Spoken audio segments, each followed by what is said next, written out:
muita gente que, principalmente aqueles que não se preparam, com leitura de missões, de contextualização, que é um tema muito importante a estudar, acabam fazendo uma igreja brasileira, liturgia brasileira, tudo na Itália.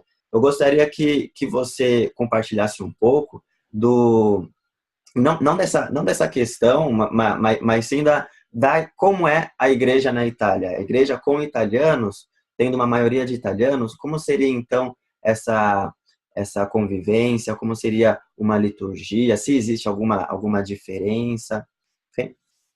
Ok, vamos lá. Desculpa, eu tenho aqui algumas fotos de você pregando, eu gostaria de compartilhar aqui também. Ok. Vamos lá. Vamos lá. O que eu diria, assim, tem duas coisas que eu acho que precisa ser enfatizada aí. Duas palavrinhas que são chaves, né? Na comunicação transcultural, na pregação do evangelho, conteúdo e forma. Então, são duas coisinhas. O conteúdo, ele é o mesmo, ele não muda. O conteúdo, ele vem da igreja nos seus primórdios. É a palavra de Deus, são os evangelhos e aquilo que os apóstolos nos deixaram. A igreja primitiva, o livro de Atos e as cartas de Paulo, enfim. O conteúdo é esse. O conteúdo é inalterado, não mudaremos. Mas a forma se muda.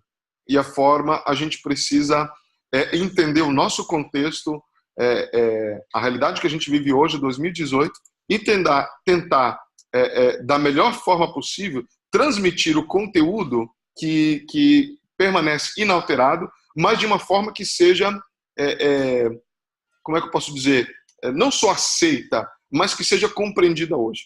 Então vamos lá, só dar um exemplo. Eu lembro quando eu era criança, minha mãe foi professora, né, por muitos anos, e ela preparava material didático, né, para os alunos com o famoso mimeógrafo. Talvez para aqueles que estão nos ouvindo, que sejam de uma geração bem mais nova que a minha, não fazem ideia do que significa mimeógrafo. Mas era um treco que você rodava aí com álcool e como é que é? Carbono, e você fazia cópias, né? O que depois de muitos anos foi desenvolvido, tem a máquina de Xerox. E hoje tem outras formas, né? Você manda em PDF, já manda no tablet, no celular. Hoje se desenvolveu.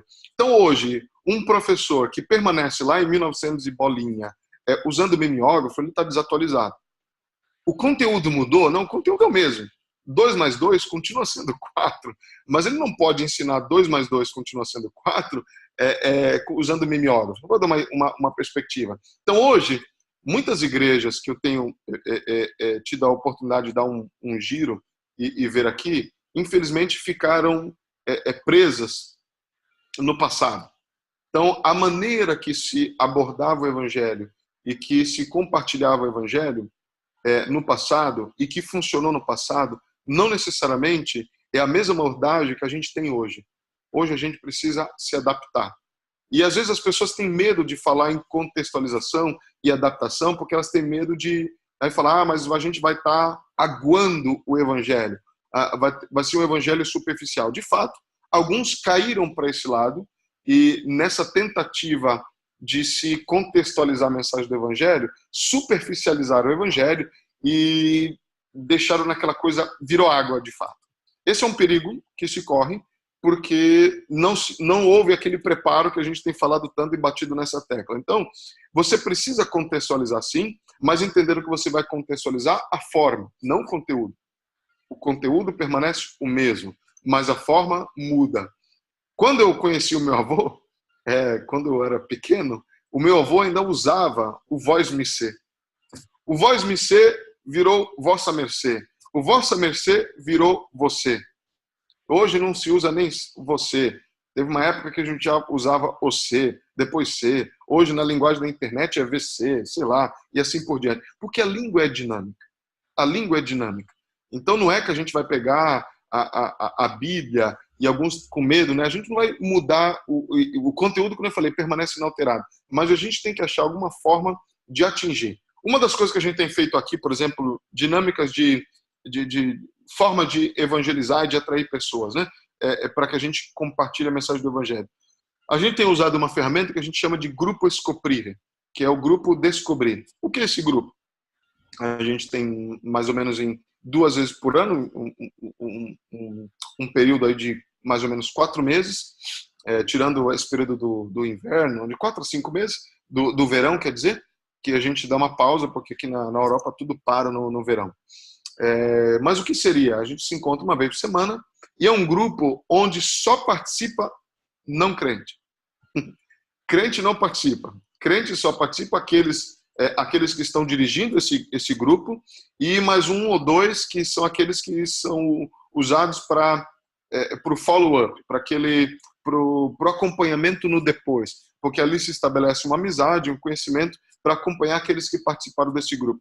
Mas é só não crente. Primeiro, para que eles se sintam bem, porque não sintam uma pressão ali. Porque às vezes quando a gente faz reunião, chama um não crente, ele está sozinho e tem 10 falando, né? Não, porque Jesus, porque isso, a Bíblia, o Espírito Santo e Deus, o Evangelho, Cristo, a Igreja Católica e tal. E a gente massacra, a pessoa fica ali e não volta mais, porque ela tem medo.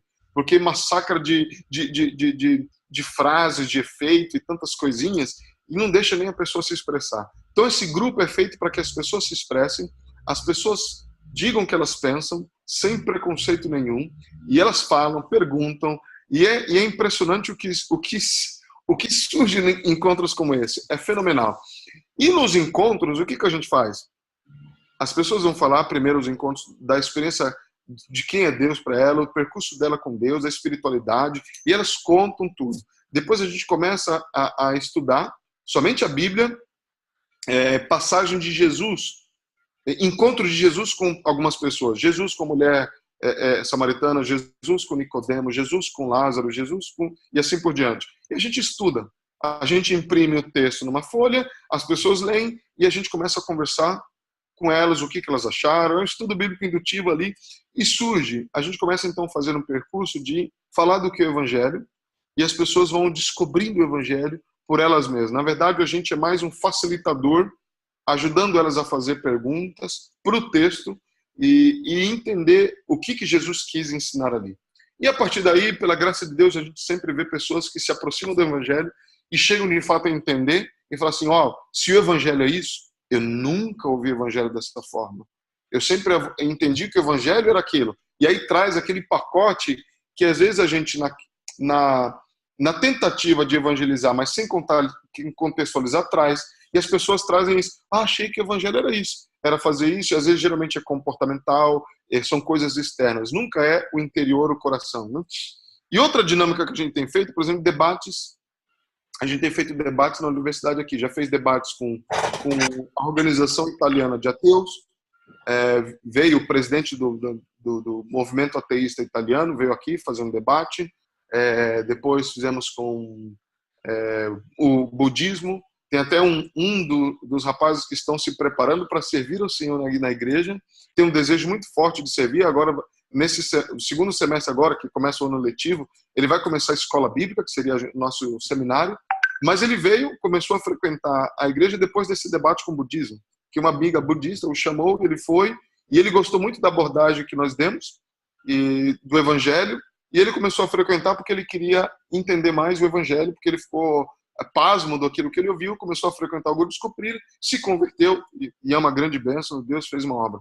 Então a gente faz debates. O último debate que a gente fez foi com o movimento do islamismo.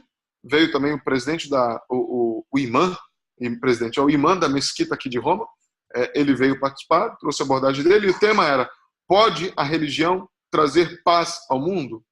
E foi cada um dando a sua perspectiva, e se falou do Evangelho a algumas pessoas. Então, uma abordagem dentro da universidade, com uma linguagem própria universitário, num debate que a universidade ama-se isso, e depois a gente deixava o nosso contato do grupo Descobrir. Quem quiser fazer mais perguntas, conhecer quem nós somos, aquilo que a gente queria, a nossa fé, venham participar. E as pessoas vinham e ali participava, ali começava a conhecer quem a gente era, a nossa fé, o que é o Evangelho, e estudar a Bíblia, somente a Bíblia, nada mais do que a Bíblia. Pela graça de Deus, alguns se converteram, e é assim que a gente faz. Então, são maneiras de se abordar o Evangelho e que a gente tem que contextualizar. Usar uma linguagem que seja compreensível, com ilustrações que sejam compreensivas, e menos evangeliquez Isso foi uma coisa muito difícil para mim, porque confesso que lá no início, antes de eu começar a pensar sobre contextualização, o meu linguajar era muito evangeliquez. E era muito difícil eu conversar com uma pessoa sem os termos evangeliquez. E eu comecei a perceber que isso, a pessoa entrava na igreja e começava assim, a pessoa que nunca entrou numa igreja, não sabe nem o que é uma igreja evangélica, entrava assim, alguém falava, graça e paz, varão. Graça e paz, varão? O que ele está falando, né? Por que ele não me cumprimenta como todo mundo? Bom dia, boa tarde, boa noite. Aí entrava, alguém falava algumas palavras, não porque nos átrios do Senhor ele habita. Átrios do Senhor, é uma linguagem que para quem não conhece, não faz ideia do que está acontecendo. E muitas pessoas entravam, as nossas músicas às vezes, né? E eu não sou nada contra, amo cantar músicas que tenham a Bíblia, mas a gente tem que aprender a ter pelo menos uma noção de explicar para as pessoas o que a gente está falando, porque as pessoas não, às vezes nem crente, né? Eu lembro que uma vez eu fiz isso com jovens, né? Como a gente cantava uma música, eu falava assim, os cedros do Líbano, porque a voz do Senhor ressoa e é potente como os cedros do Líbano. E aí eu perguntei para um jovem, né? Por que você acha que a gente acabou de cantar? Que a voz do Senhor é forte, né? Mas por que a voz do Senhor é forte como os cedros do Líbano? Ele não fazia ideia do que a gente estava cantando. E eu lembrava dos hinos que eu cantava, né, quando criança, né? Como é um hino que eu cantava bastante? Se da vida as vagas procelosas são. Se com desalento julgas tudo vão. É um hino maravilhoso, que tem uma poesia fenomenal. Mas eu, por muitos anos, não sabia o que eu estava cantando. Se da vida as vagas procelosas são. O que eu estou cantando? Vagas é ondas e procelosas contínuas. Então, se na vida as ondas, as dificuldades, elas são contínuas. Depois de muito tempo que eu fui ler um dicionário, fui procurar e alguém me explicou, que eu fui entender o que eu cantava. Então, contextualizar é trazer para a nossa linguagem. Trazer, não mudar o conteúdo, mas ter um esforço muito grande para trazer uma mensagem com conteúdo intacto, profundo, mas uma forma que as pessoas compreendam. Então essa dinâmica não é fácil. E digo para vocês, quem já tem uma vida cristã, né, por exemplo, que já de uma longa data, digamos de mais de 10 anos, é um desafio grande, porque a gente incorpora esse evangeliquez e a gente, sem pensar, a gente já usa essa linguagem com as pessoas. E as pessoas não fazem ideia do que a gente está falando. Então a gente tem que ter um esforço muito grande de não pressupor que as pessoas entendam o que a gente está falando, mas trazendo uma linguagem que elas entendam. E esse grupo Escoprir é muito legal, porque é um momento que a gente tenta fazer exatamente isso. A gente falar do evangelho numa linguagem que as pessoas entendam. Falar que eu nunca entendi. Imagina eu falar, não, porque você tem que entender que Jesus na cruz foi o sacrifício vicário. Tem muito crente na igreja de muitos anos que não sabe o que é sacrifício vicário. Então imagina que as pessoas que não conhecem. Então essa dificuldade. A gente sabe, mas não usa. Então eu tenho me esforçado, por exemplo, nas minhas mensagens, não usar alguns termos teológicos. Na minha frase, quando eu estou pregando, eu explico aquele termo teológico, sem usá-lo. Às vezes eu uso para ensinar, mas eu explico o que é, para que as pessoas não eu acho que as pessoas estão entendendo, elas não estão. Então, é uma coisa assim que a gente deve fazer. Então, a contextualização da mensagem não é algo simples. Aí você tem que entender, por exemplo, os ídolos de Roma, como é que eu posso contextualizar a minha mensagem através, entendendo que as pessoas que estão me ouvindo, elas estão me ouvindo, estão vendo a minha mensagem através desses óculos. Então, antes de eu pregar para ela, eu tenho que usar esses óculos. Então, eu faço perguntas. Eu imagino quais são as perguntas que as pessoas vão me fazer e estarão fazendo enquanto eu estou pregando. Que pergunta que ela vai fazer? Eu imagino, se eu fosse um ateu, que pergunta que eu faria agora? Aí eu faço essa pergunta. E às vezes eu faço essa pergunta no meio da mensagem. Eu sei que você está me ouvindo e deve estar perguntando assim, mas isso, isso e isso. E teve alguns que já me olham assim. É muito interessante. Então, é você pensar, é você se colocar na pele do outro, né? Se eu fosse um ateu, se eu fosse um budista, se eu fosse tal, se eu fosse um pós-cristão, o que eu estaria pensando ouvindo o que eu estou ouvindo agora? Né? Então, esse é o desafio. Esse é o desafio. Esse livro do Tim Keller, Fé na Era do Ceticismo, né? E Pregação da Fé na Era do Ceticismo, são dois livros que que me ajudaram bastante a entender isso. Amém. Legal. Você falou aí várias coisas muito importantes para ajudar a gente a evangelizar na Itália, e são dicas muito boas, principalmente para quem vai fazer um estudo bíblico, para quem é pastor, vai fazer uma mensagem. Isso ajuda muito para a gente preparar a nossa mensagem. Eu vou até tentar resumir aqui, ver alguns elementos para ver se eu aprendi bem. E você disse, é muito bom a gente conhecer bem o outro, conhecer bem o italiano, no caso, como é que é o estilo de vida, quais são as características italianas, isso ajuda a gente a preparar a nossa mensagem, ver essas perguntas. Bom, existem muitos ateus, ou existem gente que vem na igreja, mas às vezes eles ficam pensando, mas será que Deus existe? Então, você já faz essa pergunta para responder na sua mensagem isso. E eu estava pensando sobre isso, antropologia, como seria interessante a gente estudar como é a natureza do homem italiano, no caso, para a gente saber quais são as características, o estilo de pensamento, a cosmovisão, como você desse italiano, é um tema muito importante, né? Cosmovisão, antropologia do italiano. Você falou também sobre alguns modos de evangelizar que eu não tinha visto, por exemplo, sobre esse scoprire, descobrir em português, né? E achei muito interessante esse tipo de ministério evangelístico, que é juntar gente não crentes, então, sem ter presença de evangélicos. Deve ser uma coisa que poucos de nós fazemos, então, realmente deve ser um ministério bem desafiador aí, mas fazem muitas perguntas. Eu me lembro que quando eu estava em Mestre, região de Veneza, a gente tinha um estudo bíblico com maioria não evangélicos. E então eu percebia que eles faziam muitas perguntas e compartilhavam, era super legal um tema desse, um ministério como esse, né?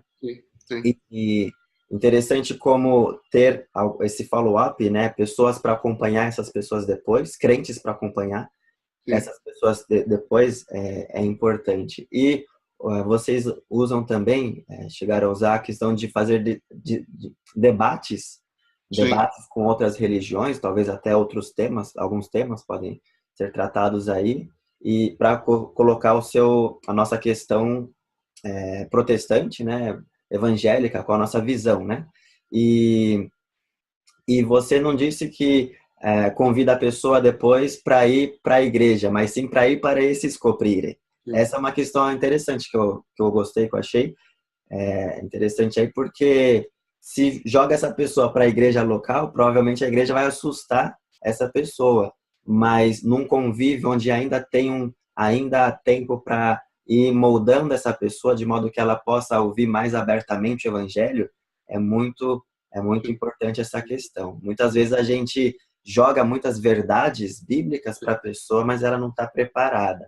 Exato. E para terminar, uma outra questão, essa questão da nosso evangeliquez. A gente fala muito, a gente tem muito esse linguajar evangeliquez e tem que tomar conta disso. E muitas vezes a gente fala coisas que até são simples e a gente acha que o italiano, no caso, entendeu, e ele diz que entendeu, mas ele entendeu do jeito dele, completamente diferente do que a gente gostaria de passar. Para isso, convém muito, acredito eu, a gente fazer um acompanhamento individual, um acompanhamento familiar, para fazer a pessoa falar e ver o que ela entendeu, o que ela acredita sobre isso, aquilo, aquele outro, para realmente, é assim que a gente vai conseguir evangelizar, em vez de deixar uma evangelização só vinda de uma pregação, só vinda de uma mensagem, um estudo bíblico, e não ver depois a pessoa, não conversar depois direito com a pessoa, né?